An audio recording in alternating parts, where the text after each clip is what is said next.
you probably didn't do this morning what you would have done if you'd been back at home, like turn on the breakfast news or see the daily paper. Because if you did, you would have seen the very disturbing news that last night down at Lulworth, the Ruratanian army landed. Oh no. We know they're heading this way to capture that very important mound behind me with the Union flag flying on it. Now, I want any kids in the audience, and I mean big kids as well as little kids, if you see the Ruratanians coming this way, start yelling. They're a nasty lot, the Ruratanians, horribly ugly. They get their vehicles from anywhere they want to. You must have been to one panto. Where are they? Come on. Right, here they come. Here comes the Ruratanians. There we are. Oh, he's found the mound. There he is. He's up on the mound. What he's got there is not a tank. That's what they call nowadays an infantry fighting vehicle. What do we think of him? Thank you. I told you they were ugly. Yeah, that's an infantry fighting vehicle. That's called the Warrior. We made it in Britain. Evidently sold it to the Ruratanians as well. What do we think of that? Right, so he's captured the mound there, put up his own flag. There is such a thing, amazingly, as a Ruratanian flag. So there they are. They've captured that position. Now, most armoured vehicles, you have the thickest armour on the front. If you put the same thickness armour all the way around the vehicle, it tends to get too heavy. So you end up pointing your vehicle to where you think the enemy are, and you always keep that way facing the enemy, because that's where you've got your thickest armour protection, you've got the best defence that way. So when he's back in that vehicle, wherever he positions himself in this Warrior vehicle, and wherever he points towards, you've got a good idea that's where he thinks the enemy is going to come from. Now, the engine in this vehicle was actually a starter motor for a destroyer, so it's really meaty, so it can speed that vehicle round the battlefield very, very quickly.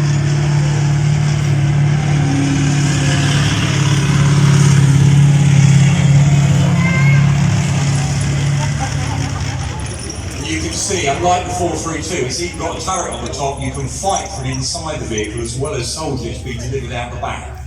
Now, so the Ruratanians, they've taken up position to defend this strategically vital mound that they've just captured. Now, who was paying attention earlier on? Let's just imagine the British Army is going to come and take this position back from the Ruratanians. First, Brandon. What's the first thing they're going to want to do or need to do in a situation like this? Come on, someone must have been paying attention out there. Make a cup of tea? Now we're talking about the army, not the RAF. Come on, what's the army going to do? Right, they send out their reconnaissance vehicle, wouldn't they? They need to find out where's the enemy. What's the best way of getting at them? How many enemy are there? Do they look motivated? All of that you can do with your reconnaissance vehicle using, as I mentioned earlier, the best weapon you've got there is the radio. So that information can be fed back by that reconnaissance vehicle. The other thing, of course, you can do is he can call in artillery fire and keep the enemy occupied. Keep them out of the way, not let them settle at all. That sounds like a good idea.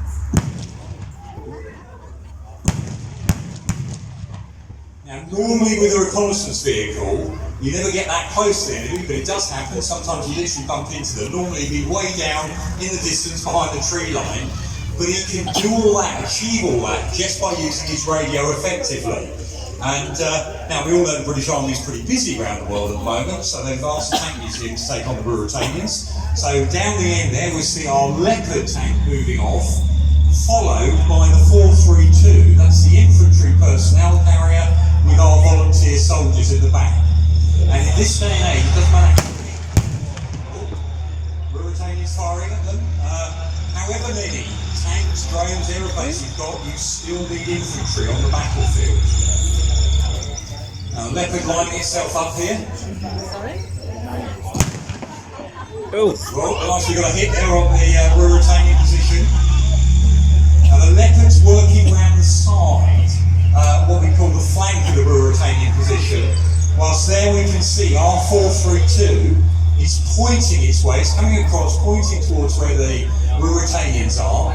Really important, because the guys in the back can be bouncing around for an hour or so in the back of that vehicle, need a bit of help knowing where they're going to attack to. And there you can see that rear door opening, and the infantry are volunteer Here they come. infantry. We picked out the audience a bit earlier. They're debussing, as it's called. There they are, stoic lot. They're all getting ready to put in an attack. And he's going to put in what they call a section or a pepper pot attack.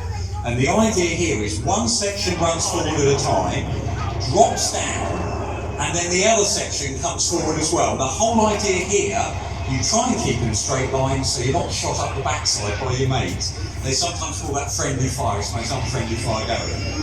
So we've got there a stoic lot today. Oh, there they go, bloodthirsty lot, charging the Ruratanian. Oh, look at that. Oh, it's surrendered, Brenda. Ruratanians are thrown in the towel already. Oh, we got a casualty. No, we're okay. Now, well done to our volunteer infantry there. It normally takes about 6 weeks basic infantry training before you do a section attack. They picked all that up in 20 minutes. And there we go. Up goes the Union flag so we can all sleep safely on beds tonight. Well done, our volunteers.